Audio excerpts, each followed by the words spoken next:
এবং যখন দেখি 6 জন এক পরিবারের, সদ্য বিবাহিত একটা মেয়ে মারা গেছে, 3টে বাচ্চা মারা গেছে, একটা কলেজের মেয়ে মারা গেছে, ছেলে মারা গেছে, আমার ট্রমা হয়ে যায়। আমি কয়েক ঘন্টা ঘুমাতে পারি। প্রতিদিন আপনি এইভাবে দেখবেন। তো এটার কারণ অনেক, এসব ব্যাখ্যা করার এখানে সুযোগ নেই। আমরা একটা দরিদ্র দেশ, একটা দুর্নীতিবাদ দেশ। আমরা রাস্তাঘাট করতে গেলেও সেখানে অর্ধেক কাজ হয়, বাকিটা বিভিন্ন পকেটে চলে যায়। রাস্তাঘাটে অপ্রশস্ত, ভাঙ্গাচুরা, আর কিছু কিছু লোক তাদের চেহারা পুষ্ট হয়ে যায়, বাড়িঘর হয়ে যায়।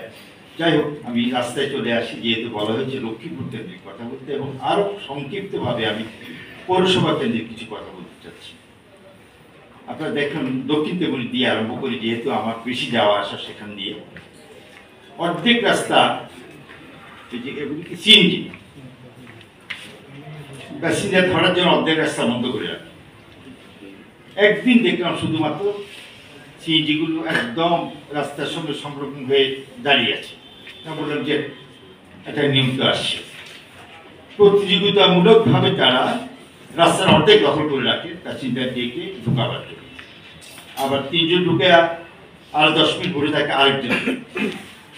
আপনারা যারা আছেন, এই দায়িত্বে আছেন, নিশ্চয়ই আপনাদের প্রত্যক্ষ করেছেন যে অন্য যারা গাড়ি নিয়ে যায় বা রিক্সা নিয়ে যায়, তারা কি সমস্যার সম্মুখীন।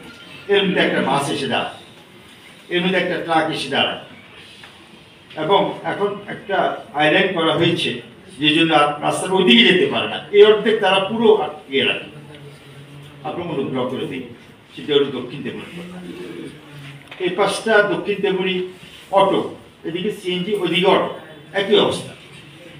তারা 2-3 স্তরে আটকে রাখে, কেউ ওখান দিয়ে যেতে পারে না। এরপরের কথাটা বলি, সামাদের মোড় থেকে পরেগোড়া পর্যন্ত আপনি যেখানে 2টে লাইন হওয়ার কথা, এদিক থেকে 4টা লাইন। আমি নিজে প্রত্যক্ষদর্শী। যেখানে একটা লাইন হবে, বাঁ দিকে একটা লাইন হবে, সেখানে 4টা লাইন। তার বাকি অংশের জন্য যে বিপরীত দিক থেকে আসবে একটা লাইন, কোনো জায়গা নেই, ট্রাফিক বন্ধ হয়ে গেছে। 49 মিনিট লেগেছে আমার সামাদ থেকে উত্তর তেমনি যেতে। কেন? 4টা লাইন, কে কাকে ক্রস করবে, ওভারটেক করবে। এবং যত দুর্ঘটনা সব ওভারটেক হলো 80%। এটা আপনারা জানেন যারা এই দায়িত্বে আছে। এটা হলো উত্তর তেমনি থেকে সামাদের মোড় থেকে উত্তর তেমনি। উত্তর তেমনি আসেন, হাতে ডান দিকে দালালবাজার মুখী, এখানে পুরো রাস্তাটা একদম ধরে রাখছে কারা? সিএনজি। একদম রাস্তার অর্ধেক আপনি দেখেন, এখন গিয়ে দেখেন অর্ধেক সিএনজি আটকে রেখেছে। এই যে বাসগুলি আসে, তারা এখানে এসে থমকে দাঁড়ায়, আস্তে আস্তে আস্তে আস্তে সিএনজিকে ক্রস করে ওইদিকে যায়, ওইদিকে থাকে। আন্তজেলা বাসগুলি এসে ওখানে তেল তুলে, তেল ছাড়াও এখানে কয়েক মিনিট দাঁড়ায় প্যাসেঞ্জারের জন্য। এদিক থেকে যেগুলি যায় সেগুলো ওখানে দাঁড়ায় থাকে, যে পর্যন্ত এই বড় বাসগুলি না যায় সে পর্যন্ত অটোগুলো, রিক্সাগুলি, গাড়িগুলো যেতে পারে। এটা আপনাদের চোখে আছে। আমি কোনোদিন দেখি নেই ট্রাফিক বলছে যে, অন্তত আমার চোখে পড়েনি যে তোমরা সড়ক এটা যেতে পারছে না, বলেনি। সেম কেস আপনি চলে আসেন যমুনার এখানে, বড় বাস